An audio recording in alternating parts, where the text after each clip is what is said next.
Hey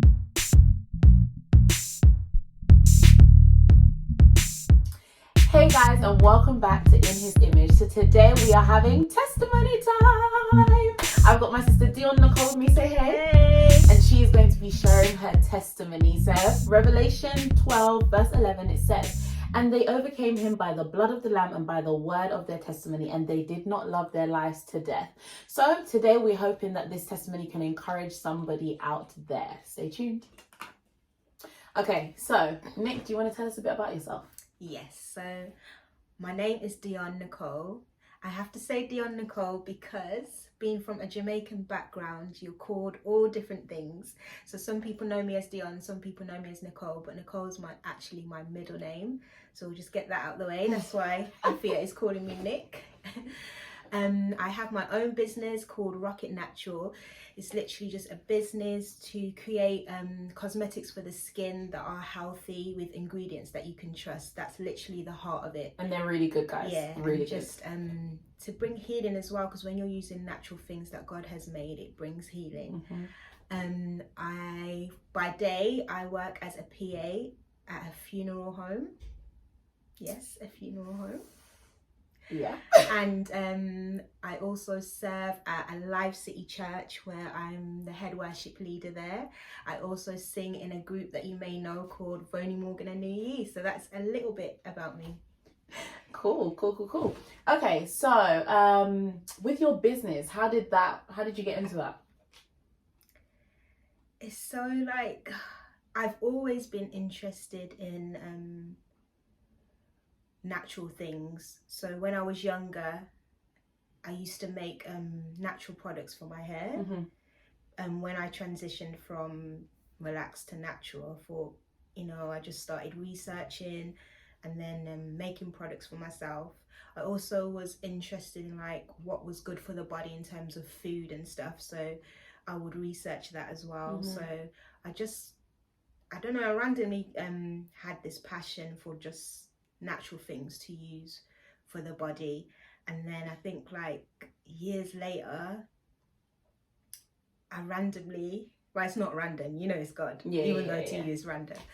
I just had this the name of the business, but I didn't really know what it was going to be. Initially I thought, oh, maybe I'm going to do hair because I can do hair, or maybe I'm going to make hair products.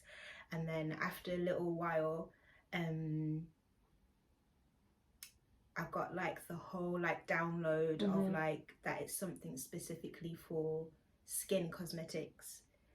And then I think I'm not gonna lie, I didn't really want to do it, but when God tells you to do something, I think I tried to go around it by saying, I was going to create something to provide a website that I could sell stuff for. And I remember Pastor Bo, he was like, "You're gonna make products," and I was like, "No, I'm not."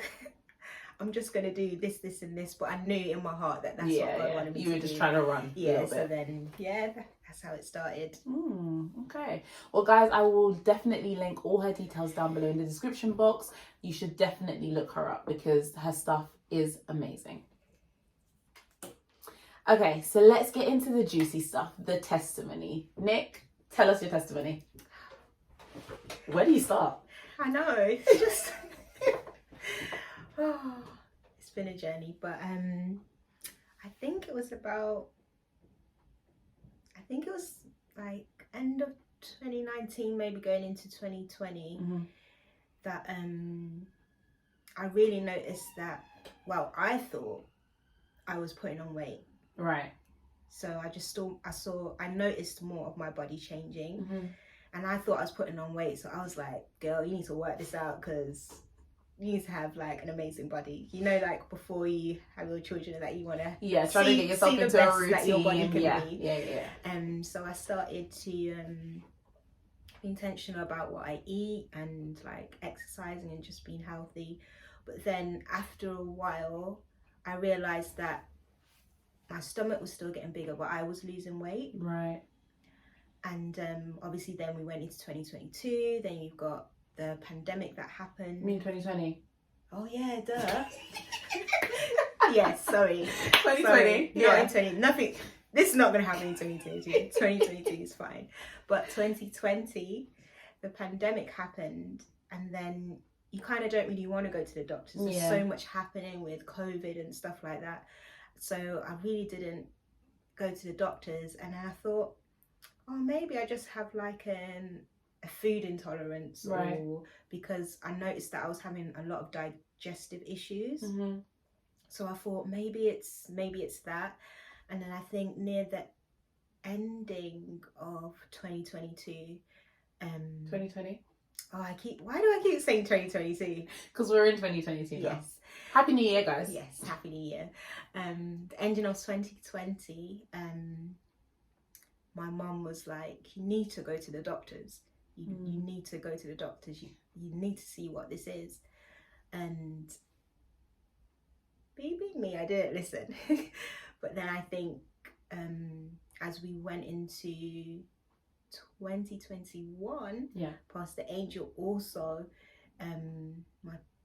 my pastor, obviously I just said Pastor Angel, she also said, you need to check it out. You need to see like what is actually happening. It could be an intolerance, but whatever it is, you still need to check it out. So I just thought, you know what?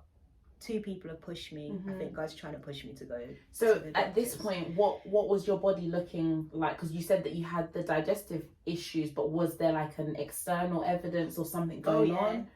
Like literally my stomach just kept growing. Right. Just kept growing. Like, and I'm thinking like, what is going on? Like, it don't even make sense. Like, and obviously with body shapes, people put on weight different areas, but I was like, I've never really had this before. So I was like, literally, I looked pregnant. Right. Like, to the point where some people would ask if I was pregnant. And that must have been challenging as well, like knowing full well you are not expecting a child. Yeah. But something's going on here. So it got, because it was so repetitive, it was just like, no, I'm not. But then after a while, I had to remember that no one knows what's happening with me, so I wasn't offended. People felt really bad, but when I would say no, I'm not. But I just thought they don't know what's happening, so it's not fair for me to just be like, why are you asking me that for, or to be rude or anything like that. So I just say no, I'm not. And then after I booked an appointment with the doctors, and literally as soon as I went in there, and he like touched me, he said at that moment that it could possibly be a cyst, right? An abdominal cyst, but he said it would be quite unusual because he says most women have it lower, but mine was quite high.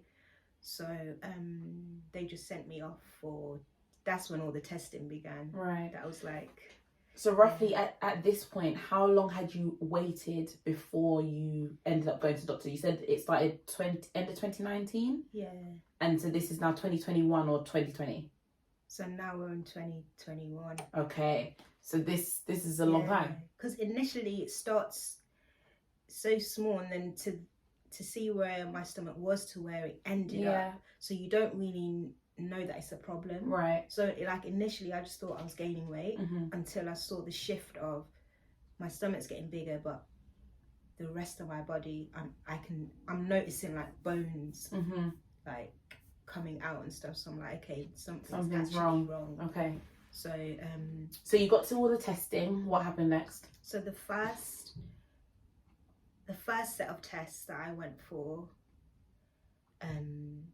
scans and testings, I then like a doctor that wasn't my doctor called me to give me the results, but they were very technical, so I didn't have a clue like what he was on about.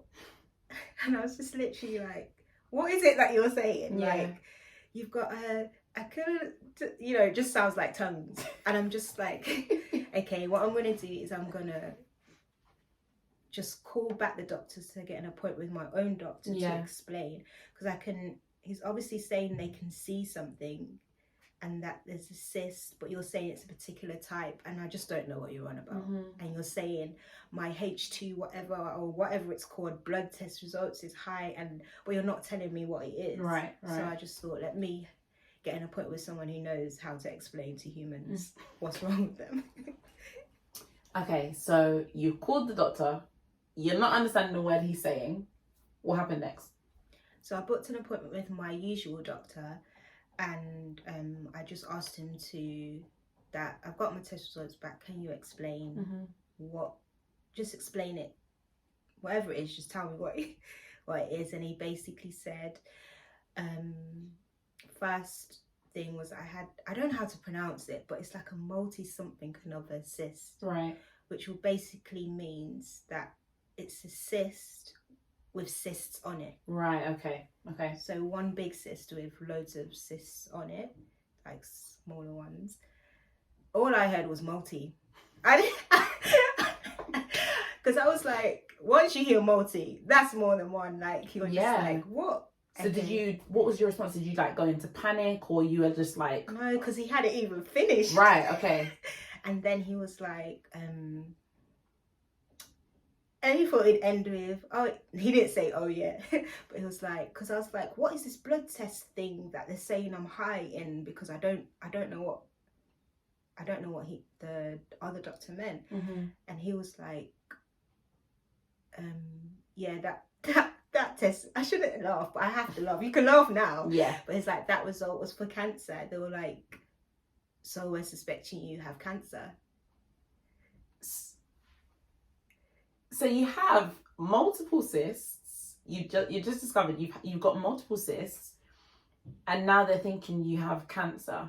But it's like, oh, by the way, maybe you have cancer. Yeah, I literally on the phone, I was like, okay, thank you. You know, just like, okay, I've understood everything that you said. Thank you, bye. You just need a moment to like... Yeah, because I was standing up in my room. I literally just stood there for a few minutes. And I think my brain was just like, they said, like, I didn't expect, if I'm honest, I expected them to say, you've got a food intolerance, here's some tablets, you'll be fine. You can like, you can like be on your merry way. So I just stood there, and I was like, he said, first of all, he said tongue cyst. Then he said cancer, and then I just started crying. And then all I could say is, Lord, for your glory. And literally I just said that, and then I was like, cool, let's take the journey. So you've received this news, and your first response is, Lord, for your glory. What did that mean in that moment? I know that everything that God does has a purpose. And I knew that it was going to be a good end result. And God also had spoke to me before this time. He literally gave me a vision. Literally, I was in church and I had this, like, I was actually on praise and worship at the time. Right. And literally, like, the praise and worship was just amazing. Like, I just sensed in my spirit at that moment that God was just pleased with the worship of the house at Life City Church in that moment. And I just had a vision of a massive canvas, literally this, like the size of the room, like from the ceiling like to the floor, and I saw this massive hand just painting on it. Wow. And it one of the main colors were blue. I can't really remember any other colors, but it's like a specific blue that I could only tell you if I saw it. I could be like, that's the blue, that's the blue that I saw. And it was literally just painting. And initially I thought, what is this?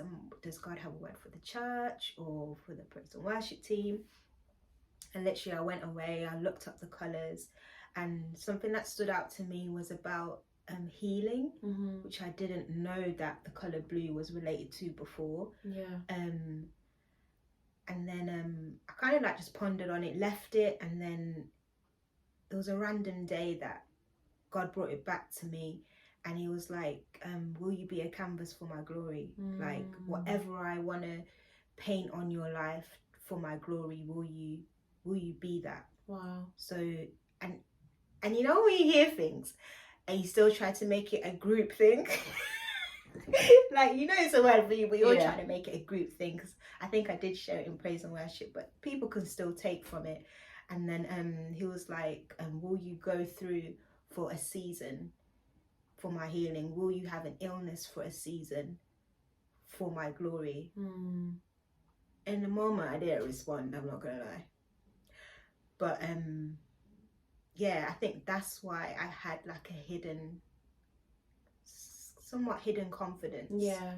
And I knew that in that moment when I got my test results, it was scary to hear the word cancer, but at the same time I knew that cancer couldn't take me out. Because God had given you the foresight to know that he has to get the glory out of this, and that's going to look however it's going to look. So it's this for you to then trust him in it. Like there was moments I thought, even if what I don't expect happens, like God will get glory. Like it was probably far-fetched, but I was even starting to think that even if I was to pass away, that it's still for God's glory, and it's whatever purpose God has for me. But as but in moments that I've had with God, I knew that that wasn't going to be my story, but healing was going to be my story. Right. So you know that God purposed this whole thing for healing to be your story. How did that challenge your faith, or how has that challenged and developed your faith? Because you said that he gave you the foresight to know that you are going to get sick. You might not have been able to put the 2 and 2 together before it happened, but in the moment when you received the phone call and you hung up and then said, God, this is for your glory, you understood that it literally was for his glory, because he'd given you a bit of a heads up. So knowing that you had to go through this, how did that challenge your faith? Because I can only imagine part of you didn't want to, you know? I think it, in a weird way, I don't think my faith was challenged. It grew, and it needed to grow, because previous things that happened put cracks in my faith. So in terms of things that I went through in 2020, 2019, I think those things weighed on my faith because it brought a different level of disappointment. I remember just being in a specific place and saying, God, why do I feel the way I do? And I realized that I felt heartbroken because of disappointment, but it wasn't because of anyone else. It was because of like what was happening in my life, and like between me and God, if that makes sense. Like you pray for certain things, you're believing God for certain things, and then time passes or different things happen and it leaves you in a place of disappointment. And then lots of different things happen that just kind of put cracks in my faith, and I think that God had to use this to mend those cracks and allow my faith to grow again. And I literally just had every word, every sentence, everything that God said, I relied on, and I stood on those